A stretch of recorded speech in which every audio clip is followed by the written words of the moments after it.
Ok, pode começar então, tá? Saiu aqui, só um momento. Pronto, acho que agora voltou. Bom, posso começar então, né? Bom, então, boa tarde, né, aos membros da banca. O meu nome é Isis Souza e essa aqui é a minha prova didática, né? Vou dar uma aula sobre antidepressivos com foco em inibidores seletivos de monoaminas. Então, o meu slide não estava se movendo. Deixa eu ver se agora ele vai. Pronto. Então, para a gente começar falando sobre antidepressivos, a gente tem que primeiro entender, né, o que é a depressão. Então, a depressão ela está dentro de transtornos de humor, né, que são flutuações diárias do nosso afeto que se tornam excessivas, né, em intensidade e ou em duração. Né? Flutuações de afeto são normais, flutuações de humor, mas a partir do momento que elas se tornam excessivas e interferem significativamente com o nosso dia a dia e com a nossa qualidade de vida, isso realmente se configura em um transtorno. Então, na DSM-5 de 2013, né, existem alguns transtornos depressivos, eu trouxe aqui uma lista que não é exaustiva, mas para a gente começar essa discussão. Então, a gente tem o transtorno depressivo maior, né, que se caracteriza por episódios depressivos, único ou repetitivo, né, e ele pode ser caracterizado em leve, moderado ou grave. Né? Se esse episódio depressivo ele se estende pelo tempo por mais de 2 anos, né? Apesar da gente ter essa ideia de que episódio é algo pontual no tempo, mas ele pode se estender, isso começa a configurar um transtorno depressivo persistente, né?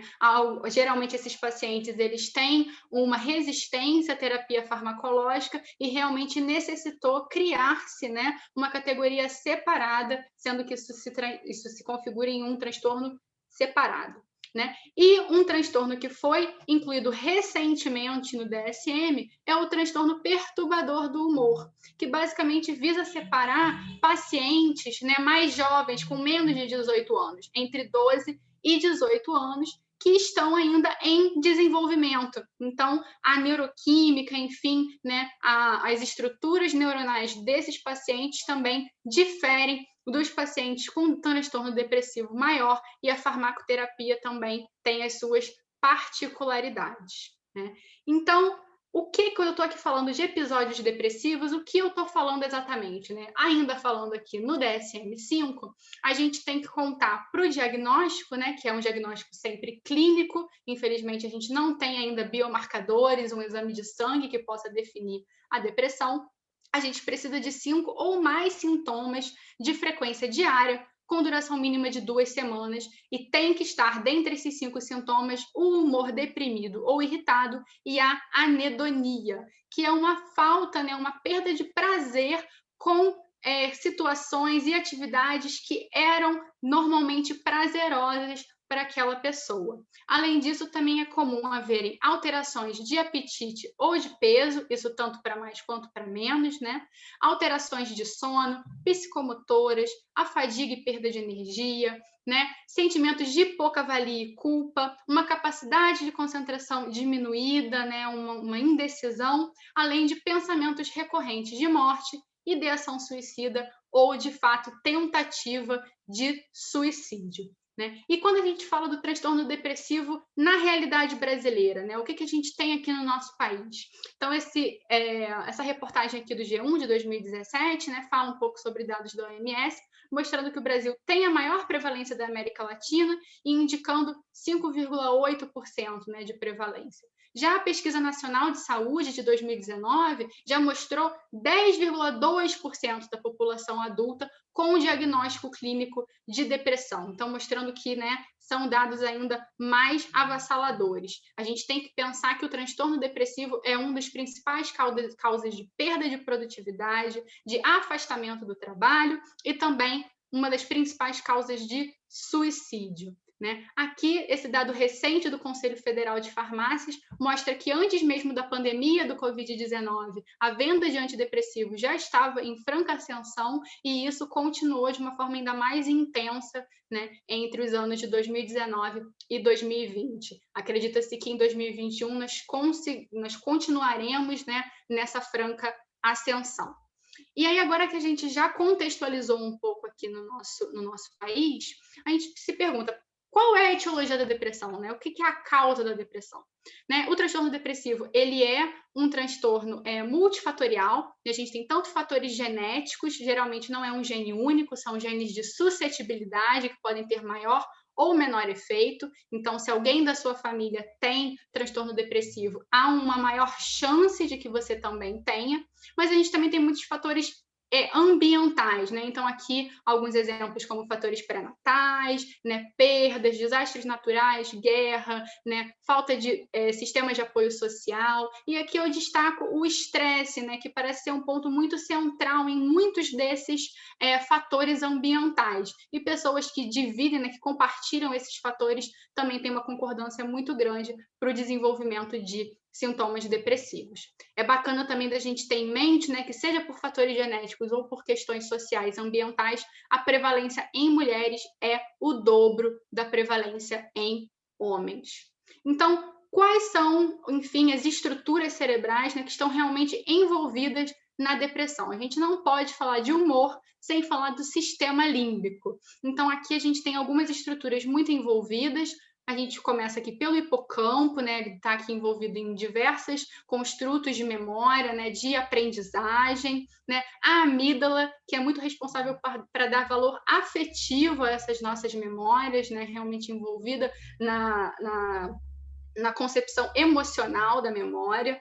A gente tem uma participação do núcleo accumbens, que está mais ligado à via de recompensa, né, de você sentir prazer em certas atividades ou acontecimentos.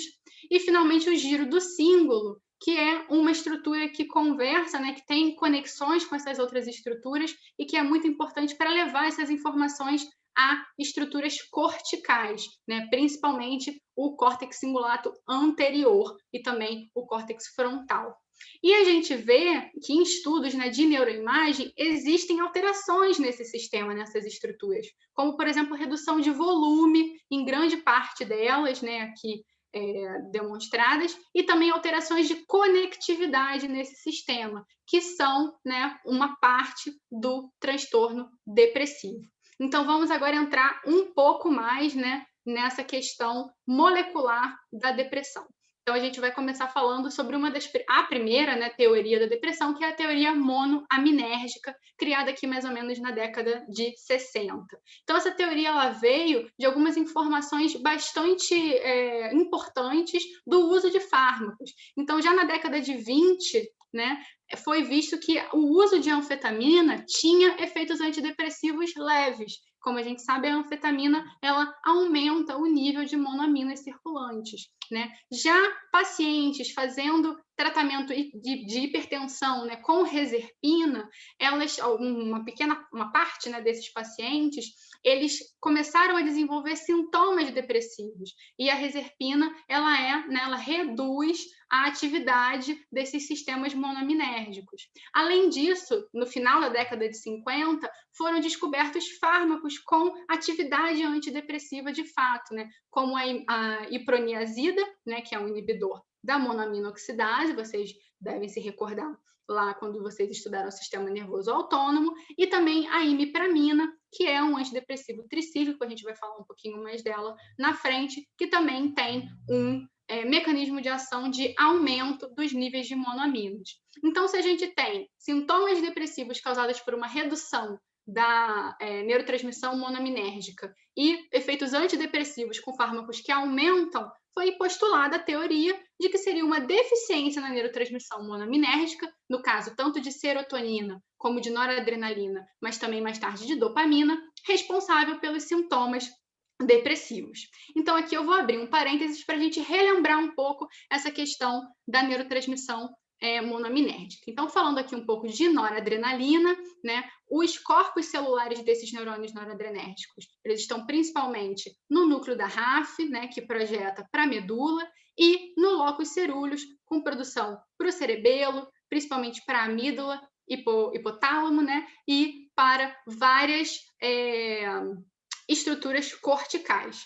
Então, a noradrenalina, ela é criada, né, que é sintetizada a partir da tirosina, ela é vesiculada pela VMAT, liberada na fenda sináptica quando, né, há a chegada de um potencial de ação nesse nervo, e ela pode ser recaptada, né, pelo transportador NET, né, para ser revesiculada ou para ser oxidada pela monoaminoxidase, que não está descrita aqui. O sistema serotoninérgico, ele tem algumas diferenças, né? A gente tem os corpos celulares dos neurônios serotoninérgicos, principalmente no núcleo da RAF, eles têm projeções um pouco mais abrangentes do que o noradrenérgico, né? Tanto para o cerebelo e para a medula, como para a amígdala, hipocampo, hipotálamo, tálamo, né? Estriado e outras regiões corticais. A serotonina, ela é produzida a partir do triptofano, né? Ela é vesiculada também pela VMAT, liberada na fenda sináptica, e ela, por sua vez, pode ser recaptada pelo transportador de serotonina, né? O CERT, que aqui está escrito 5-HT, porque um outro nome para ela também, né, é 5-hidroxitiramina. Né? E aqui a gente pode ver que dentro desse terminal ela pode ser revesiculada ou oxidada pela MAO. Então, fechando parênteses aqui desses sintomas monoaminérgicos. Então, assim, a teoria monoaminérgica parece muito clara, né, mas ela não explica por que a gente tem essa redução de monoaminas, por exemplo. Né? Então, para isso, continuam-se os estudos, e a gente aqui nessa nossa linha cronológica, a gente chega aqui na interação, né, entre estresse e depressão. A gente sabe que a partir de um estresse agudo, né, o hipotálamo ele vai secretar o hormônio liberador de corticotrofina. Esse hormônio ele pode ser sentido pela hipófise, né, também chamada de pituitária anterior, vai levar à secreção do hormônio adrenocorticotrófico, né, e a glândula adrenal ou suprarrenal, né, por estar aqui presente acima dos rins, ela vai promover a liberação de cortisol e, finalmente, a resposta ao estresse. Cortisol também é muito importante para as alças, né, de retroalimentação negativas, né, em todas essas estruturas. E o que foi visto em pacientes deprimidos, né, com depressão, foi um aumento, né, das concentrações de cortisol no plasma, um aumento do hormônio liberador de corticotrofina no fluido cérebro-espinhal, também um aumento da resposta de cortisol quando há liberação do hormônio adrenocorticotrófico, né, um aumento no tamanho da hipófise e da glândula adrenal, né, e também uma redução no tamanho do hipocampo, que eu comentei um pouco lá atrás. Esses pacientes, eles também apresentam uma resposta exacerbada quando eles são tratados, né, por outras condições com glicocorticoides. Então, mostrando que o eixo HPA desses pacientes, ele está desregulado. E foram esses estudos, né, muito importantes para a postulação da hipótese neurotrófica da depressão lá nos anos 90. Então, o que a gente tem nessa hipótese neurotrófica? Né? Ela foi criada principalmente a partir de estudos no hipocampo, que, como a gente viu, né, é uma área do cérebro que está envolvida no sistema límbico, que está envolvida, né, nessa neuropatologia da depressão. E o que a gente vê aqui nas células piramidais, nas células excitatórias desse hipocampo, de pessoas normais, né, é um aporte normal de monoaminas, de glutamato, de outros neurotransmissores e também de fatores neurotróficos, aqui exemplificados, né, pelo BDNF, que é o fator neurotrófico derivado do cérebro, né, o Brain Derived Neurotrophic Factor, e todos esses fatores são muito importantes para a ativação de CREB, que é um fator de transcrição. E essa CREB vai ser bastante importante para a formação desses fatores neurotróficos. Né? Então, esses fatores neurotróficos, eles são importantes para quê? Para garantir que esses neurônios eles vão ter uma arborização dendrítica adequada, né? Para garantir que eles vão ter espinhas dendríticas maduras que é o local nesses dendritos em que outros neurônios vão poder fazer sinapse com esse neurônio. Então, são extremamente importantes para a manutenção do sistema nervoso central como um todo.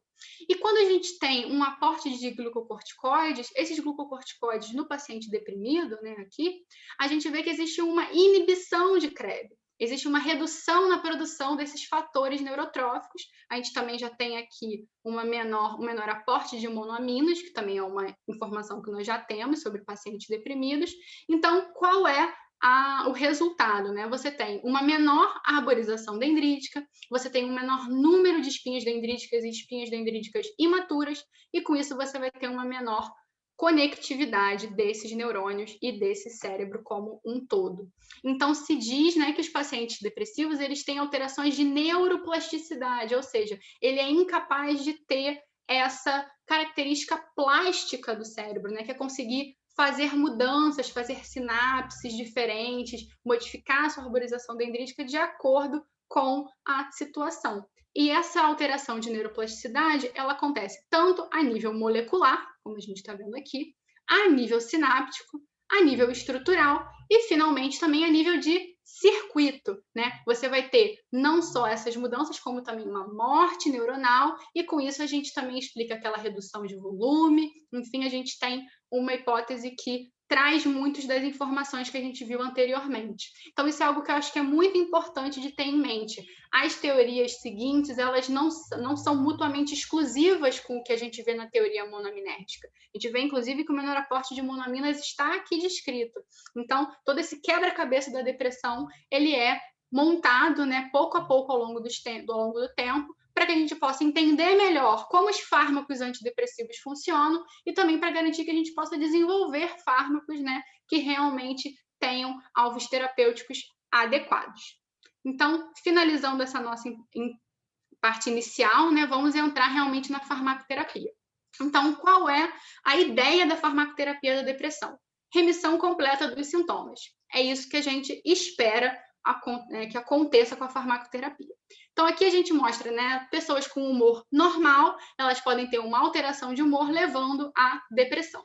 Quando esses pacientes começam a fazer uso da farmacoterapia, apenas 67% deles têm uma resposta e apenas 30% a 40% vão chegar realmente a uma remissão completa. Muitos deles eles podem acabar tendo ainda, né, alguns sintomas residuais. É bastante comum, né, que esses pacientes eles tenham recaída, se eles continuam com essa medicação, 10% dos pacientes, se eles não continuam com a medicação, isso aumenta para 90%, né? E mesmo após a remissão, é importante a manutenção dessa terapia, muitas vezes por um tempo prolongado, um tempo crônico, né? Um tempo realmente bastante longo, de 1 ano ou mais, para garantir uma recuperação real, né? Mas a recorrência é muito comum, né? Acima de 50% dos pacientes apresenta. Se esse paciente já teve mais de 2 episódios, isso sobe para 90%, ou seja, pelo menos 80% dos pacientes, eles vão ter uma recaída na vida.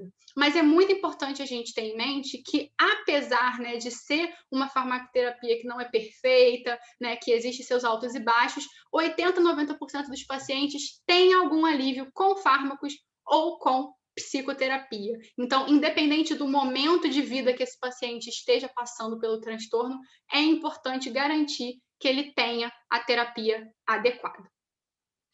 Então, quais são as classes farmacológicas que a gente tem para lidar com esse transtorno, né? A gente tem aqui os inibidores da monoaminoxidase, né, que age tanto em neurônios noradrenérgicos como serotoninérgicos, como dopaminérgicos, né? Esses são fármacos, foram os primeiros, né, tem uma importância histórica enorme, mas hoje em dia eles são mais utilizados para depressão resistente, né, para transtornos persistentes. Então, a gente vai falar deles na próxima aula. Essa aula aqui a gente vai começar falando sobre os antidepressivos tricíclicos, que foram, de fato, a primeira classe farmacológica a ter como mecanismo de ação a inibição da recaptação de monoaminas. E depois a gente entra, finalmente, né, nos inibidores seletivos de serotonina, ou seja, seletivos para SERT, os seletivos de noradrenalina, ou seja, para NET, e também os inibidores que são capazes de bloquear ambos os transportadores. Outras classes farmacológicas incluem ligantes do receptor 5-HT, né, os antidepressivos atípicos, que têm mecanismos de ação diferenciados, e também novos antidepressivos de ação rápida, que a gente vai ver mais à frente, que existe às vezes existe uma latência para a produção de efeitos nesses antidepressivos. Então, para uma pessoa que está em um episódio depressivo grave, né, você ter uma ação rápida é muito adequada. E esses são também classes farmacológicas que a gente vai falar numa próxima aula. Então, começando aqui, falando sobre os antidepressivos tricíclicos, como eu falei, os primeiros a terem como mecanismo de ação a inibição de NET e SERT. A gente tem aqui elas figuradas, né, ilustradas. Então, o que acontece é, se você não tem essa recaptação no terminal sináptico, você tem uma maior oferta, né, dessa monoamina na fenda sináptica e ela pode, então, interagir com os seus receptores, né? O uso dos antidepressivos tricíclicos, existe uma latência de 2 a 6 semanas para que ele tenha os seus efeitos totais, né? O paciente já pode indicar uma melhora clínica antes desse tempo, mas geralmente a melhora completa só acontece depois de um certo período, né? E por que eles não são mais tão utilizados? Porque eles têm baixa seletividade. Então, os antidepressivos tricíclicos, eles também são capazes de bloquear receptores M1 muscarínicos, bloquear receptores alfa-1 adrenérgicos e bloquear receptores H1 histamínicos. Então, isso faz com que eles tenham um perfil de reações adversas muito extenso, né? Aqui eu trouxe assim mais para ilustrar, né? E os mais importantes para o bloqueio M1, a gente tem sedação, boca seca e outros sintomas antimuscarínicos que vocês também já devem ter visto nas aulas de sistema nervoso autônomo. No bloqueio alfa-1, eu falo principalmente da hipotensão ortostática, né, por conta dessa redução de resistência vascular periférica, esse menor controle, né, vascular, por conta do bloqueio do alfa-1 nos vasos. E do bloqueio M1, eu destaco a sedação e o ganho de peso. Então, vocês já podem ver aqui que sedação realmente é um efeito, né, bastante importante. Além disso, a sobredosagem de antidepressivos tricíclicos, ela pode ser fatal. Então, assim, dose para 7 dias, se tomada em uma única vez, isso já pode gerar efeitos adversos suficientes para causar óbito. Então, especialmente considerando pacientes de transtorno depressivo que podem ter ideações suicidas, né, ou realmente um potencial, um risco de suicidalidade, isso é muito perigoso, né? Aqui embaixo tem alguns dos mais importantes dessa classe, né? A imipramina, a amitriptilina e a clomipramina, né? Que são aminas secundárias, e a nortriptilina, uma amina terciária. Então, as aminas secundárias têm como principal característica terem uma certa seletividade para NET e não SERT, enquanto as terciárias elas têm uma seletividade um pouco maior para SERT do que para NET. Então, pelo que eu falei aqui, vocês já podem imaginar que tem todos os motivos, né, para serem desenvolvidos inibidores mais seletivos, né, que pudessem ter um perfil de segurança aumentado. E foi exatamente isso, né, que a indústria farmacêutica conseguiu fazer. Então, a gente entra finalmente nos inibidores seletivos da recaptação de serotonina, ou seja, eles são seletivos apenas para o SERT, para o transportador, né, da serotonina. Em doses terapêuticas, esses fármacos eles conseguem inibir esse transportador em cerca de 80%. Né? O fármaco protótipo da classe é a fluoxetina, ela foi lançada no mercado americano em 1987, e eles têm a mesma característica de apresentar uma latência para o início, né? Para o início não, né? Mas para o efeito total antidepressivo deles, até um pouco mais longo, né, do que os antidepressivos tricíclicos, então entre 3 e 8 semanas. Aqui algumas informações farmacocinéticas importantes que eu vou revisar depois, né? Eles, no geral, têm um tempo de meio-vida bastante longo, o que permite uma única dose por dia, uma única tomada por dia. É importante a gente lembrar que esses são fármacos neuroativos, todos os fármacos neuroativos, eles são lipofílicos, porque eles precisam passar a barreira hematoencefálica, e no caso dos inibidores seletivos isso não é diferente, né? E eles são inibidores de algumas CYPs, então eles inibem a biotransformação de outros fármacos, especialmente aqueles que são metabolizados pela CYP2D6. Essas outras CYPs aqui, o efeito deles é um pouco menos importante, mas a CYP2D6 é bastante importante, então é bacana para o prescritor ele ter uma noção, né, de outras prescrições que esse paciente vem a ter para não incorrer em falha terapêutica, né?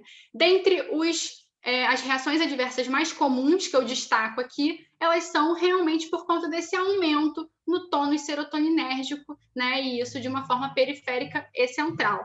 Então, principalmente a gente tem náusea, anorexia, diarreia por conta desse tônus no trato gastrointestinal. Isso é bastante comum nas primeiras semanas de tratamento, depois existe uma certa acomodação, né? E também destaco a disfunção sexual, que é bastante comum em 30% a 40% dos pacientes, pode incluir uma redução de libido, anorgasmia ou orgasmo retardado, né, impotência e secura vaginal. Então, isso é bastante importante, isso pode ser um motivo de descontinuação, né? Então, tem que ter um canal de comunicação muito bom entre o paciente e o prescritor para manejar esse tipo de efeito adverso, né? Além disso, a gente tem ansiedade, agitação, nervosismo, insônia por conta desse efeito estimulante, né? Então, o ideal é que essa dose seja feita pela manhã para evitar, né, problemas à noite.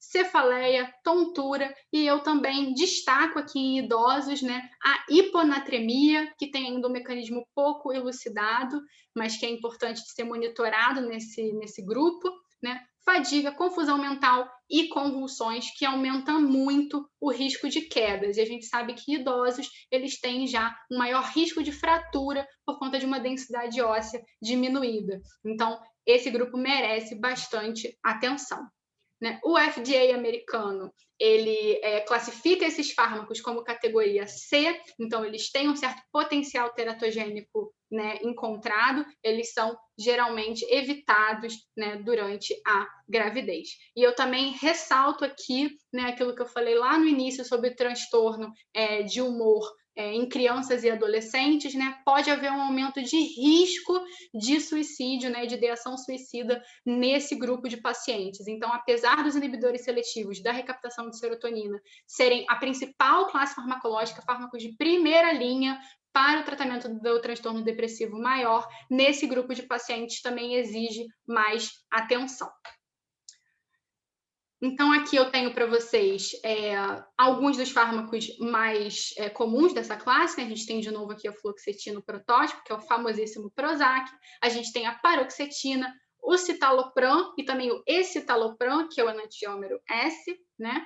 E a sertralina, né? O Zoloft. Então, esses fármacos eles já são disponíveis como genéricos, então isso ajudou também bastante, né, a popularização, o uso deles pela população. E aí, agora que a gente falou um pouquinho sobre tricíclicos e sobre os seletivos para serotonina, quero só fechar aqui alguns prós e contras, né, para a gente entender por que essa classe ela substituiu a classe anterior. Então, dentro dos prós, a gente pode falar sobre o mecanismo de ação mais seletivo, né, está no nome da classe farmacológica, o que leva a menos efeitos adversos, né, a gente não tem mais aqueles efeitos adversos antimuscarínicos, antiadrenérgicos, né, antihistamínicos. Eles têm uma menor toxicidade aguda, que faz com que eles sejam mais seguros em sobredosagem, né? Enquanto a sobredosagem de tricíclicos pode ser fatal, a de inibidores seletivos ela não é fatal, né? Não é comum que haja fatalidade com isso, apenas, né, a realização de lavagem, enfim, e de manejo desse paciente. E a remissão completa dos sintomas, que é o nosso objetivo com a farmacoterapia, é mais frequente com os inibidores seletivos do que com os tricíclicos, né? Como contra, eu coloco aqui de novo a disfunção sexual, ela é um motivo para abandono, então é bastante importante de monitorar isso nos pacientes. E a insônia, a ansiedade, a agressividade, elas podem interferir na qualidade de vida desse paciente, que já está com uma qualidade de vida bastante prejudicada, né, pelo próprio transtorno. Então, eles ainda assim não são fármacos perfeitos, ainda tem um perfil de reações adversas que pode ser complicado. Agora, eu quero também destacar aqui que as classes, né, tanto os inibidores seletivos quanto os tricíclicos, eles têm uma eficácia clínica semelhante, tá? Eles não são, porque, né, como a gente pensa, um suplantou o outro, então quer dizer que esse é melhor. Não, meta-análises, estudos clínicos muito grandes já mostraram que, em termos de eficácia clínica, eles são muito semelhantes. Então, essa mudança foi muito mais por conta do perfil de segurança, que a gente está falando aqui, do que pelo perfil de eficácia. Ok? E o uso de ambos incorre em risco de síndrome serotoninérgica, que foi algo que eu ainda não comentei. Isso principalmente quando você faz uso desses fármacos, né, em associação ou principalmente em associação com inibidores da MAO, que nada mais é do que um aumento realmente muito expressivo no tônus serotoninérgico desse paciente, que pode levar realmente a reações adversas muito graves. Então, aqui eu destaco a hipertermia, né, que dependendo do nível pode ser muito severa, né, tremores que podem chegar à mioclonia, colapso cardiovascular, convulsões, e nesse caso, sim, quando o paciente tem uma síndrome serotoninérgica grave, ele pode vir a óbito. Então, esse paciente, em uso desses fármacos, ele tem que ser muito bem informado, né, para evitar esse tipo de efeito. Ok? Além disso, eu acho que é muito importante ressaltar como que os inibidores seletivos, hoje em dia, eles são fármacos multiuso. Eles não são utilizados apenas para o transtorno depressivo. Aqui tem todos os fármacos que eu citei no outro slide, né? E a gente pode ver que o primeiro uso deles, né, foi para transtorno depressivo maior, mas depois eles foram testados e aprovados para uma multitude de transtornos, principalmente transtornos de ansiedade. Então, eu destaco aqui bulimia nervosa, transtorno obsessivo compulsivo, transtorno do pânico, transtorno de ansiedade generalizada. Os antidepressivos dessa classe, né, dos inibidores seletivos, hoje em dia, são a principal classe farmacológica utilizada para transtorno de ansiedade generalizada, ok? Além de outros aqui, fobia social, estresse pós-traumático. Então, realmente são fármacos que hoje em dia são muito amplamente utilizados dentro da neurologia. Né? E aqui que eu destaquei bastante, né, o TAG, o transtorno de ansiedade generalizada, é interessante a gente ver também, né, como que existe uma comorbidade muito grande entre os pacientes que têm esses dois transtornos. Né? Então, entre pacientes que têm uma depressão, né, clinicamente significativa e pacientes que têm uma ansiedade clinicamente significativa, existe uma comorbidade muito grande entre esses dois. Então, estudos, né, mostrando, né, que existem substratos neurológicos semelhantes, que a forma como esses fármacos agem, a gente vai ver mais à frente, né, que pode promover uma melhora de sintomas nesses dois transtornos, né? E também muito adequado, muito interessante para o paciente, uma vez que ele não precisa fazer polifarmácia para realizar o tratamento adequado desses dois transtornos. Né? Além disso, esses inibidores seletivos eles têm diversos usos que estão em investigação, né? Usos off-label para uma multitude de outros transtornos, como dependência química, transtorno do déficit de atenção, né? Eu destaco aqui também a fibromialgia, a dor neuropática, já que a gente também já viu lá na farmacologia dos opioides como que as monoaminas elas estão envolvidas, né, nessas vias analgésicas, né? Artrite, ejaculação precoce. Então, mesmo que, né, vocês no futuro saiam da parte de neurofarmacologia, né, e de neurologia, é muito provável que vocês encontrem essa classe farmacológica em outro momento da carreira de vocês. Então, agora, vamos para os inibidores da recaptação de serotonina e noradrenalina, ou seja, eles são fármacos capazes de inibir tanto a NET, que está sendo mostrada aqui, quanto a SERT. É importante a gente lembrar que, apesar de eles serem capazes de realizar essas duas inibições, eles ainda são mais seletivos para a SERT, ok? O fármaco protótipo, né, é a venlafaxina, né, foi liberada para uso nos Estados Unidos, né, para comercialização em 1994. Ele também apresenta uma latência, assim como os inibidores da serotonina, né, da recaptação de serotonina, de cerca de 3 a 8 semanas, e realmente tem um perfil muito semelhante, tanto de eficácia quanto de segurança, dos inibidores da recaptação de serotonina.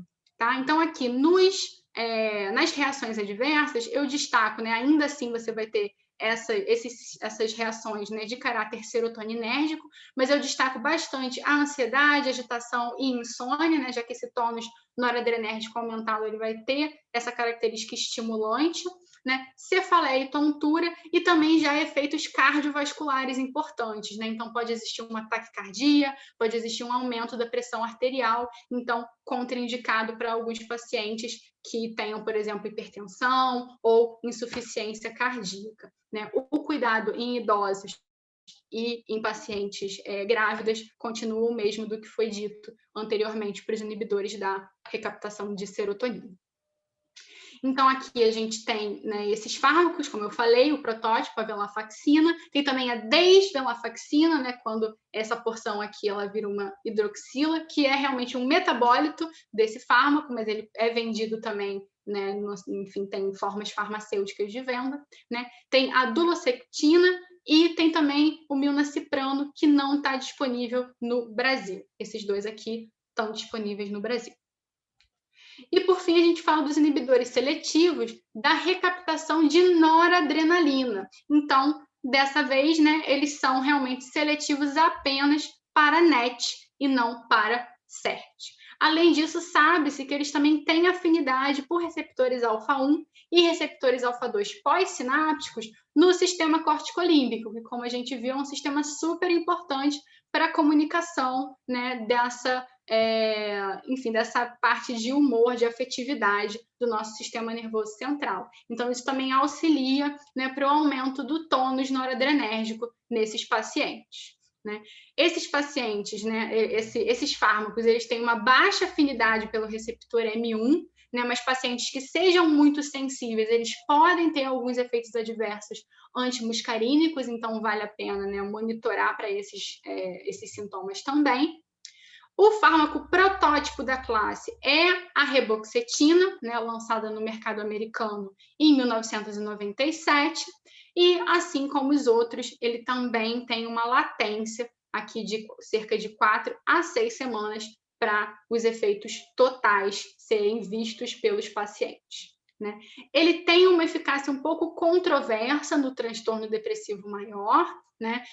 Obviamente, como ele foi aprovado, ele se mostrou eficaz, mas parece que existem alguns subsets, né, alguns grupos de pacientes que realmente não respondem bem a essa classe farmacológica, então que existem muitos estudos tentando definir, né, qual seria o local deles realmente dentro do tratamento da depressão.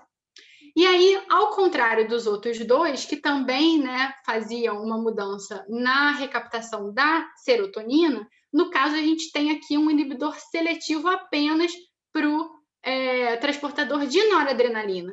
Então, a gente já não tem mais aqueles efeitos adversos serotoninérgicos. Então, uma grande vantagem dessa classe farmacológica é eles não terem os efeitos de disfunção sexual, que, como eu falei, são muito importantes em caso, né, de abandono de tratamento pelos pacientes.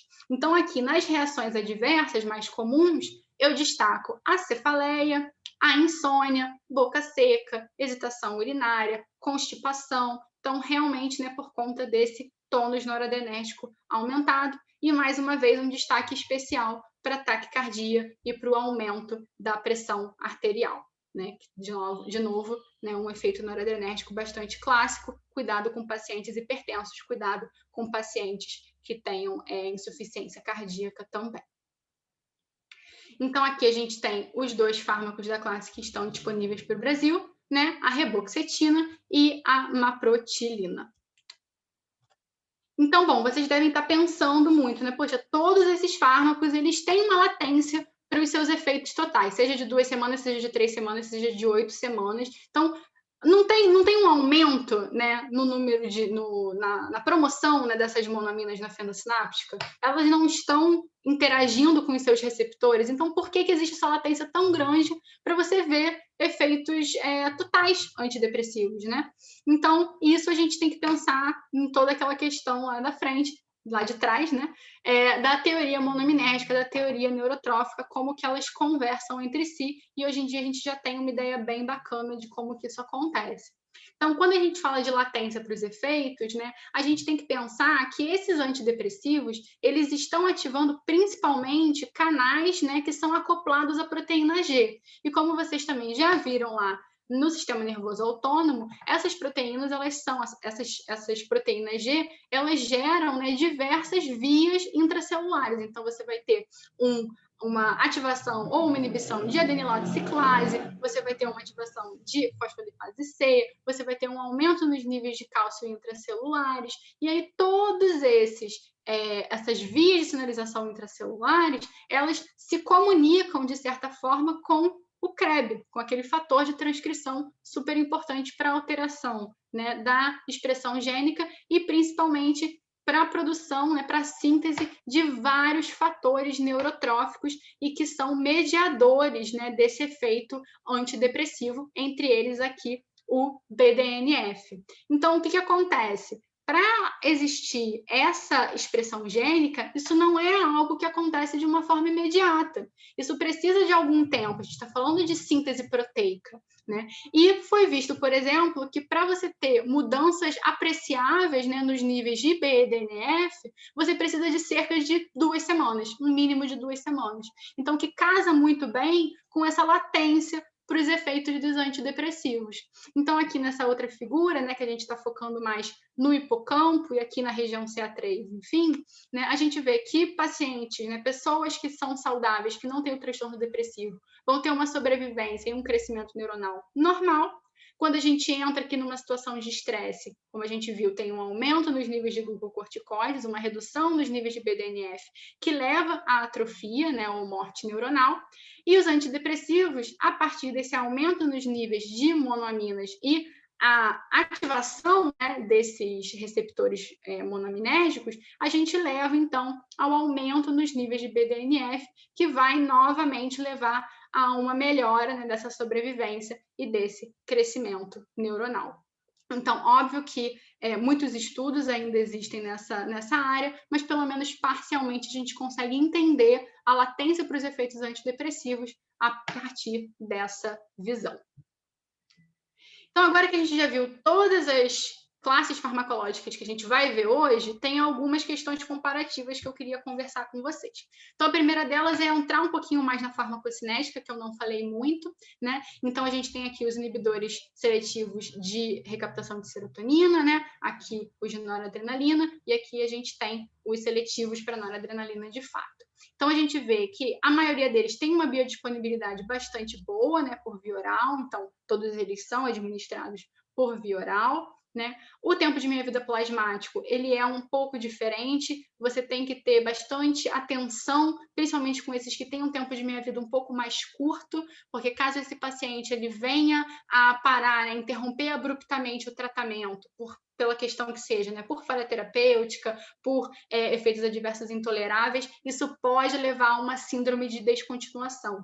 Então, ele vai se sentir nauseado, ele pode ter dor de cabeça, tonturas, enfim, é bastante desagradável, né? Então, é importante que esses pacientes eles entendam que, caso eles venham a querer descontinuar o uso desses fármacos, isso deve ser feito de uma forma gradual, né? Nem todos têm metabólitos ativos, mas alguns têm, inclusive aqui, né, destaque para a fluoxetina e para a sertralina, que tem um tempo de meia-vida muito longo. Então, para esses fármacos, eu acho que é bem importante salientar a necessidade de ter um espaçamento entre a descontinuação de um e o início, por exemplo, de um antidepressivo tricíclico ou um inibidor da MAO, porque caso você faça tanto uma associação quanto uma troca muito abrupta, esse paciente ele vai ter um risco aumentado de desenvolver síndrome serotoninérgica, que a gente comentou lá atrás, né? A maioria deles também tem uma ligação bastante extensa, né, a proteínas plasmáticas, e eu também queria ressaltar aqui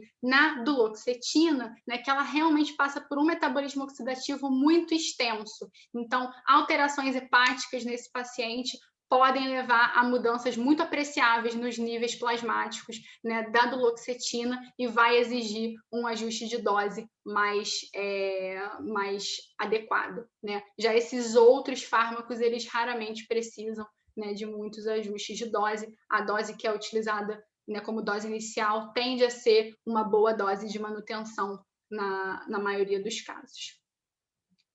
Então, também quero conversar com vocês sobre tendência de prescrição, né, mostrar mesmo dados, né, de como está sendo feito o uso de antidepressivos. A gente, infelizmente, não tem dados da população brasileira, mas aqui eu trago dados da população australiana e da população americana. Então, aqui a gente pode ver, né, que existia um uso, né, de fármacos aqui chamados de velhos, então, de antidepressivos tricíclicos, de inibidores da MAO, né, em níveis mais ou menos regulares nessa série histórica, até a gente chegar aqui nos anos 90, que foi quando os inibidores seletivos começaram a ser comercializados, e a gente vê que há uma certa redução, né, no uso desses fármacos antigos e uma franca ascensão no uso de antidepressivos aqui chamados de novos, né? Então, os inibidores seletivos da recaptação de serotonina, venlafaxina, né, e a reboxetina, que são, né, respectivamente, os não seletivos e os seletivos para noradrenalina. Isso se torna ainda mais importante quando a gente pensa, né, que existem muitos outros transtornos que fazem uso desses fármacos, né, além de um aumento também nos casos, né, de transtorno depressivo. Já que nesses dados americanos, que já vão de 1996 até 2015, a gente vê que o uso dos inibidores seletivos de serotonina se mantém mais ou menos estável ao longo do tempo. Mas a gente vê uma redução drástica no uso dos antidepressivos tricíclicos e um aumento, né, meio que ao contrário, realmente, né, dos inibidores seletivos de noradrenalina e também de outros antidepressivos com outros mecanismos de ação que a gente vai ver na aula seguinte. Então, mostrando, né, como que esse perfil de reações adversas mais seguro, né, mais tolerável por esses novos fármacos, eles acabam ganhando, né, em comparação aos tricíclicos. Aqui no Rename, né, trazendo um pouquinho para a nossa realidade brasileira agora, a gente só tem disponível a fluoxetina no componente básico, né? Todos os outros fármacos, né, antidepressivos disponíveis nesse componente, eles são antidepressivos tricíclicos, utilizados também para depressão em alguns casos, mas também para outros transtornos. E no componente estratégico, a gente tem a bupropiona, que nós vamos conversar melhor sobre ela, um antidepressivo atípico, na próxima aula. Então, mostrando que a gente tem uma carência muito grande no nosso sistema público brasileiro de antidepressivos dessas classes, que é especialmente importante quando a gente pensa que existe uma grande quantidade de pacientes que tem falha terapêutica, né, que tem reações adversas que são intoleráveis. E, por fim, eu trago aqui para vocês esse estudo STAR-D, né, que tentou realmente fazer um fluxograma, uma estratégia de tratamento para auxiliar, né, o prescritor. Então, a gente pode ver que no nível 1, né, o primeiro uso vai para os inibidores seletivos da recaptação de serotonina ou terapia cognitivo-comportamental, né? Já foi visto que elas têm eficácias muito semelhantes, especialmente para depressão leve e moderada, né? Caso você incorra em uma falha terapêutica, você pode tanto mudar, né, esse fármaco para outros fármacos. Aqui a gente tem como opção a sertralina, a venlafaxina, o citalopram, né, ou aumentar, né, você fazer então uma associação do que estava sendo usado com outros fármacos. O benefício no aumento de dose, ele é relativamente controverso. Existem alguns pacientes que não respondem ao aumento de dose, que respondem melhor com uma troca ou com uma associação, e alguns outros que respondem. Então, aqui eles preferem indicar essas duas estratégias. E conforme a gente vai descendo, você começa a ter casos um pouco mais complexos, que vão pedir uma polifarmácia um pouco maior, ou até o uso de antidepressivos de outras classes, que a gente vai abordar melhor na próxima aula, e voltar aqui para completar esse quadrinho. Então, resumindo, né, o que a gente viu na aula de hoje, o transtorno depressivo maior, ele é um transtorno de humor caracterizado principalmente pelo humor deprimido ou irritado e pela anedonia, né, além daqueles outros sintomas que a gente discutiu, mas esses aqui são os sintomas principais, né, que tem que estar presentes para o diagnóstico clínico, né? As bases fisiológicas do transtorno depressivo maior, eles contam com duas principais hipóteses, a hipótese monoamnérgica e a hipótese neurotrófica, que conversam entre si, que não são mutuamente exclusivas, né? Que explicam aspectos diferentes desse transtorno, né? Os inibidores seletivos da recaptação de serotonina, eles são os fármacos de primeira linha tanto para o tratamento da depressão, né, do transtorno depressivo maior, e também de muitos transtornos de ansiedade, com cada vez mais aprovações e testes, né, para outros transtornos. Esses inibidores de monoamina, no geral, eles apresentam efeitos adversos que são importantes, que podem levar à descontinuação do tratamento e que devem ser bem manejados pelo prescritor. Né? E a gente também viu que a eficácia clínica desses antidepressivos parece estar relacionada com alterações plásticas no sistema corticolímbico. Então, né, a gente tem alterações, como eu falei, tanto moleculares, como alterações celulares, alterações de citoarquitetura e, finalmente, alterações de circuito, né, que ocorrem na depressão e que conseguem ser transformadas, enfim, né, revertidas com o uso desses antidepressivos depois de um período de latência. Então, na próxima aula, a gente vai poder conversar um pouco mais sobre as outras classes farmacológicas, sobre os antidepressivos de ação rápida, né, e fechar melhor essa aula de hoje. Então, muito obrigada, né, qualquer dúvida, entrar em contato, e uma boa tarde a todos.